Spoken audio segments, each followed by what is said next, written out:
పరిగి నియోజకవర్గంలో పెద్ద ఎత్తున బీఆర్ఎస్ పార్టీ నుంచి కాంగ్రెస్ పార్టీలో చేరికలు ప్రారంభమైనాయి. పూడూరు మండలం లోపల గతంలో బీఆర్ఎస్ పార్టీ అధ్యక్షుడు మైపాల్ రెడ్డి గారు జస్ట్ 3-4 రోజుల కిందనే కాంగ్రెస్ పార్టీలో చేరారు. అదేవిధంగా ఉమ్మెంతాల్లో కూడా సర్పంచ్ శ్రీధర్, అదేవిధంగా మన పూడూరులో కూడా నవ్య నరసింహారెడ్డి గారు కూడా కాంగ్రెస్ పార్టీలో చేయడం జరిగింది. ఈ పరంపరలో భాగంగా ఈరోజు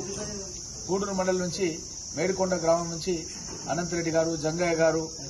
మాజీ సర్పంచ్ మరియు వార్డు సభ్యులు అశోక్ పెద్ద ఎత్తున మేడికొండ గ్రామంలో ఉన్న బీఆర్ఎస్ పార్టీ యూనిట్ ఏదైతే ఉంటుందో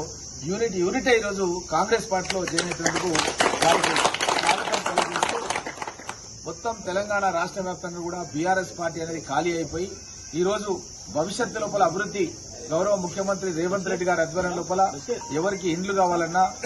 కాంగ్రెస్ పార్టీకి సంబంధించిన 6 పథకాలు కావాలన్నా కాంగ్రెస్ లోనే సాధ్యమని తెలుసుకుని బీఆర్ఎస్ పార్టీలో ఉన్నటువంటి క్యాడర్ అంతా కూడా కాంగ్రెస్ పార్టీలో చేరుతున్నందుకు వారికి అందరూ కూడా సాధారణంగా ఆహ్వానం తెలియజేస్తూ తప్పకుండా ఈరోజు బీఆర్ఎస్ పార్టీ నుంచి చేరినటువంటి నాయకులకు గౌరవం మరియు పథకాలు అన్ని రకంగా ఎట్లయితే మా కాంగ్రెస్ సభ్యులున్నారో మిమ్మల్ని కూడా మా కుటుంబ సభ్యులాగా మమ్మల్ని అందరూ కూడా చూసుకుంటామని తెలియజేస్తూ తీసుకుంటున్నాం.